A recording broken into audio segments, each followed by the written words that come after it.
ಹುಟ್ಟು ಸಾವಿನ ಮಧ್ಯೆ ಅಳಿಸಲಾಗದ ಹೆಜ್ಜೆ ಮೂಡಿಸಿದವರಿಗೆ ನುಡಿನಮನ ಸಲ್ಲಿಸುತ್ತಾರೆ. ಅಂತವರ ಸಾಲಿನಲ್ಲಿ ಹಿರಿಯ ಪತ್ರಕರ್ತ ಲಿಂಗೈಕ್ಯ ಅಪ್ಪಾರಾವ್ ಬಿ ಬಿರಾದರ್ ನಿಲ್ಲುತ್ತಾರೆ ಎಂದು ಹಿರಿಯ ಪತ್ರಕರ್ತೆ ಶೀಲಾ ತಿವಾರಿ ಅಭಿಪ್ರಾಯ ವ್ಯಕ್ತಪಡಿಸಿದರು. ಕಲಬುರಗಿ ನಗರದ ಕನ್ನಡ ಭವನದಲ್ಲಿ ಲಿಂಗೈಕ್ಯ ಅಪ್ಪಾರಾವ್ ಬಿರಾದರ್ ಅವರಿಗೆ ಆಯೋಜಿಸಿದ ನುಡಿನಮನ ಕಾರ್ಯಕ್ರಮದಲ್ಲಿ ಭಾಗವಹಿಸಿ ಮಾತನಾಡಿದ ಅವರು, ಈ ಹಿಂದೆ ಪತ್ರಕರ್ತರು ನಿಸ್ವಾರ್ಥವಾಗಿ ಸೇವೆ ಸಲ್ಲಿಸುತ್ತಿದ್ದರು. ಆಗ ಅಭಿವೃದ್ಧಿಯ ಬಗ್ಗೆ ಚಿಂತನೆ ನಡೆಯುತ್ತಿತ್ತು. ಈ ಕೊರತೆ ಈಗಿನ ಕಾಲದ ಪತ್ರಕರ್ತರಲ್ಲಿ ಕಾಣುತ್ತಿದೆ ಎಂದು ವಿಷಾದ ವ್ಯಕ್ತಪಡಿಸಿದರು. ನಾವು ಯಾರಿಗೆ ಸಲ್ಲಿಸ್ತೀವಿ ಅನ್ನೋದನ್ನ ವಿಚಾರ. ನಾವು ಹುಟ್ತೀವಿ ಮತ್ತು ಸಾಯ್ತೀವಿ. ಹುಟ್ಟು ಸಾವಿನ ಮಧ್ಯೆ ನಮ್ಮ ಹೆಜ್ಜೆಗಳನ್ನು ಸಮಾಜದಲ್ಲಿ ಯಾವುದೇ ಫೀಲ್ಡಿನಲ್ಲಿ ಬಿಟ್ಟು ಅದು ಅಳಿಸಿ ಹೋಗದಂತೆ ನೋಡಿಕೊಳ್ಳುವಂತಹ ವ್ಯಕ್ತಿತ್ವಕ್ಕೆ ನಾವು ಹೆಚ್ಚಾಗಿ ನುಡಿ ನಮನವನ್ನು ಅರ್ಪಿಸ್ತೀವಿ. ಅಂಥವರಲ್ಲಿ ನಮ್ಮ ಬಿರಾದಾರ್ ಅವರು ಒಬ್ಬರು ಅಂತ ನನ್ನ ಬಿರಾದಾರ್ ಅವರು ವಿನಮ್ರರು, ಸಂಯಮರು, ಮಿತಭಾಷಿಗಳು ಮತ್ತು ತಾವು ಯಾವ ಕಾರ್ಯವನ್ನು ಕೈಯಲ್ಲಿ ಎತ್ಕೊಂಡಿದ್ದಾರೋ ಅದನ್ನೇ ಮುಖ್ಯ ಗುರಿಯಾಗಿಟ್ಟುಕೊಂಡು ಉದ್ದೇಶವಾಗಿಟ್ಟುಕೊಂಡು ಅದರ ಸುತ್ತಲೇ ಮತ್ತು ನೇರವಾಗಿ ನಡೆಯುವಂತಹ ವ್ಯಕ್ತಿತ್ವವುಳ್ಳಂತಹ ವ್ಯಕ್ತಿತ್ವ ನಮ್ಮ ಬಿರಾದಾರ್. ನನಗೆ ನಾನು ವಾಟ್ಸಪ್ನಲ್ಲೋ ಅಥವಾ ಪೇಪರಲ್ಲೋ ನೋಡಿದೆ ಅಪ್ಪ ಬಿರಾದಾರ್ ಅವರು ಇಲ್ಲ. ನನಗೆ ಅನಿಸ್ಲಿಲ್ಲ ಅವರಿಗೆ ಅಷ್ಟು ವಯಸ್ಸಾಗಿದೆ ಅಂತ. ಯಾಕಂದರೆ ಅವರು ಹಾಗೇನು ಕಾಣ್ತಾ ಇರಲಿಲ್ಲ. ಮತ್ತು ಇತ್ತೀಚೆಗೆ ನಾನು ಕೂಡ ನಮ್ಮ ಕೌಂಟೆ ಸರ್ ಹೇಳ್ದಂಗೆ ಒಳಗೆ ಇರೋದ್ರಿಂದ ಹೆಚ್ಚಾಗಿ ಕಾಣಲಿಕ್ಕೆ ಆಗಿರ್ಲಿಕ್ಕಿಲ್ಲ ಅಂತ ಅಂದ್ಕೊಂಡೆ.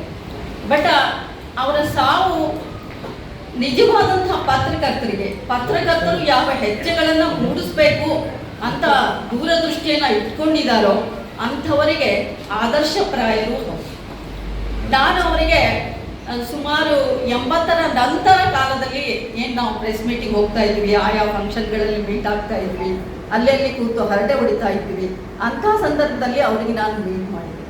ಅವರು ಪತ್ರಿಕಾ ಅಕಾಡೆಮಿಯ ಒಂದು ಕಾರ್ಯಕ್ರಮದಲ್ಲಿ ತಮ್ಮ ಒಂದು ಮಾತನ್ನು ಕೂಡ ಹೇಳಿದರು ಮತ್ತು ಅದರೊಟ್ಟಿಗೆ ಅಲ್ಲಿ ಅವರು ತಮ್ಮ ಗ್ರಾಮೀಣ ಭಾಗದಲ್ಲಿರುವಂತಹ ತೊಂದರೆಗಳು ಅದನ್ನು ಅಂಕಿ ಸಂಖ್ಯೆ ಸಮೇತವಾಗಿ ಪ್ರಸ್ತುತಪಡಿಸಿದ್ರು ಅನ್ನೋದು ಸ್ವಲ್ಪ ನೆನಪಿ. ಗ್ರಾಮೀಣ ಪತ್ರಕರ್ತರು ಅಂದ ಮಾತ್ರಕ್ಕೆ ಅವರು ಪತ್ರಕರ್ತರೋ ಅಥವಾ ಗ್ರಾಮೀಣರೋ ಅಂತ ಭೇದ ಭಾವ ಸಲ್ಲಿಸುವಂತಹ ವ್ಯವಸ್ಥೆ ನಮ್ಮಲ್ಲಿ ಇರಬಾರ್ದು. ಆದರೆ ಇವತ್ತು ಪತ್ರಕರ್ತರ ಮಧ್ಯೆಯೇ ಸಾಕಷ್ಟು ಭೇದ ಭಾವಗಳಿವೆ. ಅವ್ರದ್ದು ಯಾವ ಪತ್ರಿಕೆ, ಇವ್ರದ್ದು ಯಾವ ಪತ್ರಿಕೆ, ಬಟ್ ಪತ್ರಿಕೆಯ ಉದ್ದೇಶ ಏನು ಅನ್ನೋದು ಬಹಳ ಮುಖ್ಯವಾಗ್ತದೆ. ಅದು ದಿನಪತ್ರಿಕೆ ಆಗಿರ್ಬೋದು, ವಾರಪತ್ರಿಕೆ ಆಗಿರ್ಬೋದು. ಬಹಳಷ್ಟು ಜನ ಒಬ್ಬ ವ್ಯಕ್ತಿಯನ್ನು ಗುರಿಯಾಗಿಟ್ಕೊಂಡು ಅವರ ಮೇಲೆ ದಾನಾನಗುರವಾಗಿ ಪೆನ್ನಿನ ಮುಖಾಂತರ ಹೀಯಾಳಿಸಿರಬಹುದು, ಬರೆದಿರಬಹುದು, ಭ್ರಷ್ಟರೆಂದು ಘೋಷಿಸಿರಬಹುದು. ಅದರೆಲ್ಲರ ನಂತರ ಅಪ್ಪಾರಾವ್ ಬಿರಾದರ್ ಅವರ ಪುತ್ರ ಸಿದ್ದು ಬಿರಾದರ್ ಮಾತನಾಡಿದರು.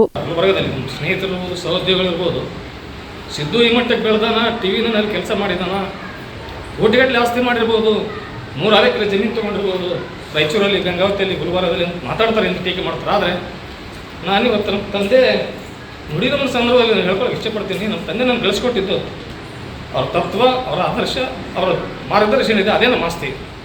ನಮ್ಮ ತಂದೆ ಹೇಳ್ಕೊಟ್ಟಿದ್ದು ಇವತ್ತು ನಮ್ಮ ತಂದೆ ಮನಸ್ಸು ಮಾಡಿದ್ದಾರೆ. ಅವ್ರ ಸಮಕಾಲೀನ ಜೊತೆಗಿದ್ದಂಥ ಪತ್ರಕರ್ತರು ಅಕ್ಕೋರು, ಶೀಲಾಕ್ಕವ್ರು ಇದ್ದಾರೆ, PM ಮನೋಹರ್ ಸರ್ ಇಲ್ಲಿ ತೀರ್ಕೊಂಡಿದ್ದಾರೆ.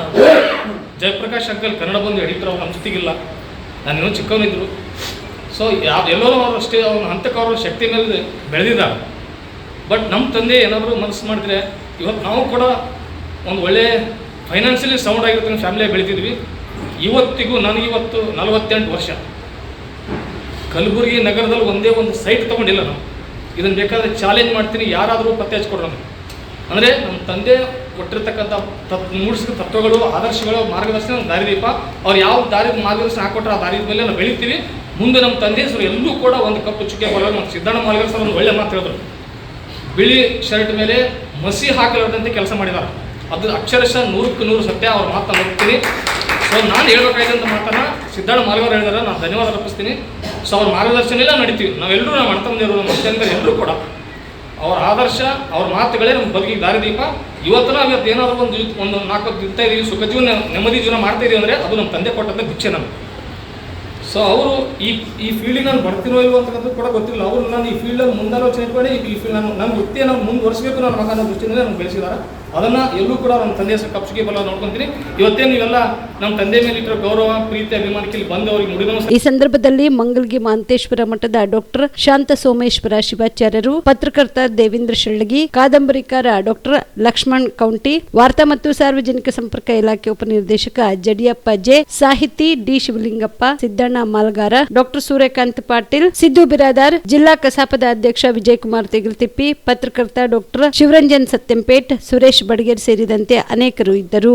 Star care multi speciality trauma emergency 24x7 ತುರ್ತು ಚಿಕಿತ್ಸಾ ಸೌಲಭ್ಯವುಳ್ಳ ಆಸ್ಪತ್ರೆ. ಕಲಬುರಗಿ ಜಿಲ್ಲೆಯ ಖ್ಯಾತ ಅನುಭವಿ ವೈದ್ಯ ಡಾಕ್ಟರ್ ಪ್ರಶಾಂತ್ ಮಾಲಿ ಅವರ ನೇತೃತ್ವದಲ್ಲಿ ಅನುಭವಿ ವೈದ್ಯರ ತಂಡದೊಂದಿಗೆ orthopaedic, neuro surgery, general surgery, general medicine, urology, gastro surgery, paediatric, obstetric, gynaecology, cardiology, neurology ಸೇರಿದಂತೆ OPD, IPD, ICU, NICU, ultrasound, 2D echo, laboratory, major OT ಸೌಲಭ್ಯಗಳೊಂದಿಗೆ ಎಲ್ಲ ರೋಗಕ್ಕೂ ಒಂದೇ ಸೂರಿನಡಿ ರಿಯಾಯಿತಿ ದರದಲ್ಲಿ ಸ್ಟಾರ್ ಕೇರ್ ಆಸ್ಪತ್ರೆಯಲ್ಲಿ ದಿನದ 24 ಗಂಟೆ ಎಮರ್ಜೆನ್ಸಿ ಚಿಕಿತ್ಸೆ ನೀಡಲಾಗುವುದು. ಹೆಚ್ಚಿನ ಮಾಹಿತಿಗಾಗಿ ಸಂಪರ್ಕಿಸಿ ಸ್ಟಾರ್ ಕೇರ್ ಮಲ್ಟಿ ಸ್ಪೆಷಾಲಿಟಿ ಆಸ್ಪತ್ರೆ, ಸ್ವಾಭಿಮಾನಿ ಸ್ವದೇಶಿ ಕೇಂದ್ರದ ಮುಂಭಾಗ, ಗುಬ್ಬಿ ಕಾಲನಿ, ಕಲಬುರಗಿ. ಮೊಬೈಲ್ ನಂಬರ್ 9066906614 ಅಥವಾ 8472360239.